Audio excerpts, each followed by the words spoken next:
ইন্নাল হামদালিল্লাহ ওয়াসসালাতু ওয়াসসালামু আলা রাসূলিল্লাহ ওয়া আলা আলিহি ওয়া আসহাবিহি ওয়া মান ওয়ালা। যারা যেখান থেকে দেখছেন সবাইকে জানাই আমার আন্তরিক সালাম। আসসালামু আলাইকুম ওয়া রাহমাতুল্লাহি ওয়া বারাকাতুহু। আজ আমরা ইমামে আজম রাহমাতুল্লাহ আলাইহি উস্তাদের প্রতি কেমন আদব প্রদর্শন করতেন সে গল্পগুলো জানবো এবং উস্তাদও ইমাম আবু হানিফা রাহমাতুল্লাহ আলাইহিকে কেমন ভালোবাসতেন সেটাও জানবো ইনশাআল্লাহ। দুঃখজনক হলেও সত্য, বর্তমান জেনারেশনের ছাত্রদের মাঝে শিক্ষকের প্রতি আদবের ঘাটতি দেখা যাচ্ছে।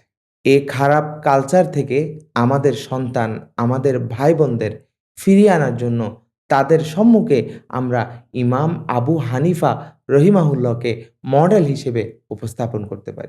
ইমাম আবু হানিফা রহমতুল্লাহ আলাইহি নিজেই বর্ণনা করেছেন, আমি একাধারে ১০ বছর যাবৎ ইমাম হাম্মাদ রহিমাহুল্লাহর মাদ্রাসার ছাত্র